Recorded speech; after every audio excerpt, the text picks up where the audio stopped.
Morning Business, le débat. Et notamment sur le pacte de stabilité, Nicolas Dose, Bruxelles rouvre le dossier. Oui, c'est bien rouvre, effectivement, car on peut s'imaginer que Covid a tout changé. Non, le sujet avait été entamé avant Covid, puis il avait été gelé par la pandémie. Donc on rouvre l'histoire pour savoir quelles sont les règles de vie commune pour les pays qui partagent notamment la même monnaie pour l'ensemble de l'Union, mais surtout pour les pays qui partagent la même monnaie. Et l'objectif, c'est d'aboutir à une solution d'ici fin 2022. Normalement, janvier 2023, on doit avoir la nouvelle feuille de route. Ça va être très compliqué de se mettre d'accord, évidemment. On va se retrouver devant le clivage traditionnel. Vous allez avoir l'Europe des buveurs de bière, là, au nord, qui va vous dire qu'il faut absolument des règles communes. Les fourmis. Des règles communes, et ils vont sans doute se fonder sur le TSCG, qui est le traité constitutionnel, qui a normalement édicté des règles de réduction et de maîtrise.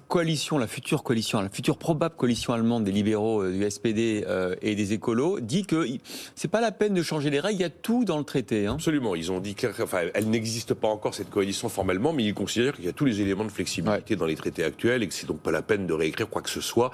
Et donc je pense que l'Europe des buveurs de bière va se fondé sur le TSCG, donc le traité constitutionnel, qui a fixé une nouvelle règle de maîtrise des déficits structurels, même si je sais qu'il y a un débat sur les économistes pour faire la frontière entre déficit structurel et déficit conjoncturel. Et vous avez l'Europe des buveurs de vin, dont fait partie la France, qui, comme d'habitude, d'ailleurs, en termes de réflexion est toujours force de proposition. Parce qu'en avril dernier, vous aviez le trio Jean Pisani-Ferry, Xavier Rago et Philippe Martin pour le CAE, qui proposait une révolution totale. On va faire des règles pays par pays en fonction de la soutenabilité de la dette. On n'enterrera jamais les 3%. On n'enterrera jamais les 60%. Et on laisse un pays se fixer des règles de dépenses à 5 ans, en fonction que sa dette est plus ou moins soutenable. Voilà ce qu'ils disaient. Ils appelaient aussi à acter le refus définitif de l'austérité, et ils considéraient qu'il fallait aussi acter que les politiques budgétaires allaient un jour ou l'autre, et assez vite prendre le relais des politiques monétaires. Et vous avez l'Italie, par exemple, qui dit, plutôt que de parler de plafond de dette, parlons d'objectifs de croissance soutenable pour la zone euro. Voilà, vous avez vraiment ces deux camps qui vont s'affronter, et je ne sais pas ce qui peut en sortir, et ce qu'en pense Jean-Marc, d'ailleurs. Il préfère la bière ou le vin ? En la matière, bien que bordelais, donc normalement je dois répondre que je préfère le vin. Je voulais vous piéger. Mais oui, mais là, en la matière, je suis plutôt sur la ligne de la bière. En tout cas, je pense que la réflexion que vous avez faite sur le fait que les Allemands annonçaient que le traité, qui n'est pas constitutionnel, qui est un simple traité. Le TSCG, si, c'est un traité constitutionnel. Non, c'est traité pour la soutenabilité, la gouvernance, mais il n'est pas constitutionnel. Et donc, le traité constitutionnel, c'était 2005. Et donc, le traité en question, qui a été approuvé et tout ça, il a effectivement tout ce qu'il faut pour fonctionner. Objectivement, c'est vrai. Il suffit de l'appliquer et c'est pas la peine de... Alors, des propositions d'économistes, écoutez, après tout, on les paie plus ou moins pour ça. Qu'ils éprouvent le besoin d'émettre des idées loufoques, ça c'est leur problème, mais on les paie quand même pour avoir des idées. Et alors, je pense que ça débouchera sur rien, encore une fois, parce que le traité actuel fonctionne. Le traité actuel a permis de passer la pandémie, puisqu'il y a des circonstances exceptionnelles prévues dans le traité. En outre, dans les vins bières, il y a aussi les frugaux qui s'expriment de façon plus, donc qui sont du côté de la bière, mais ils s'expriment de façon claire, nette et précise.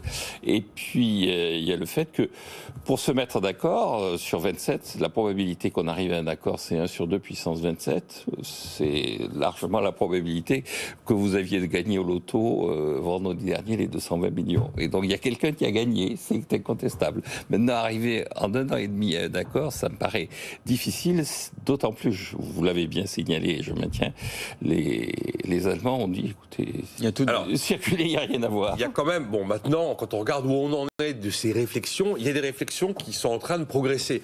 Je ne suis pas en train de dire oui, c'est bien, non, c'est mal, mais par exemple, il y avait l'idée de se dire, on ne peut plus avoir une cible de dette. Quand on voit les écarts aujourd'hui entre les quelques 200% de dette sur PIB de la Grèce et les 72% de dette sur PIB de l'Allemagne en 2022, si on se remet une règle autour de la dette, c'est insoutenable. Parce que les écarts sont tels, ils sont tellement incompressibles qu'on ne peut plus vivre ensemble objectivement si on met des cibles de dette. Après, il y a l'histoire, donc du coup, c'est les idées qui circulent. Alors, on va se concentrer que sur le ratio de déficit. Et puis là, vous avez ceux qui sont nombreux maintenant, qui disent « oui, mais il faut sortir les investissements verts, sortir les investissements digitaux du calcul du déficit ». Après, il faudra définir ce qu'est un investissement vert ou un investissement digital.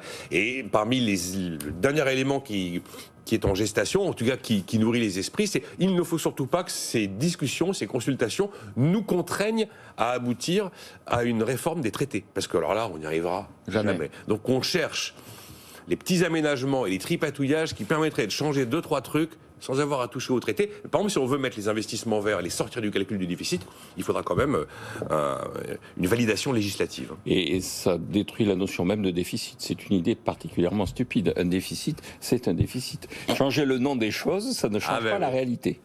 Allez, vous savez qu'il y a des usines en France qui coupent, pareil que comme en Chine, qui arrêtent de produire parce que ça coûte trop cher aujourd'hui dans les usines qui sont fortes consommatrices d'énergie. Par exemple, la chimie du plastique, l'ammonium, les engrais, le zinc. On est avec le président justement de ces industries fortes utilisatrices d'énergie. Nicolas de Varin est avec nous dans, moins de 3 minutes.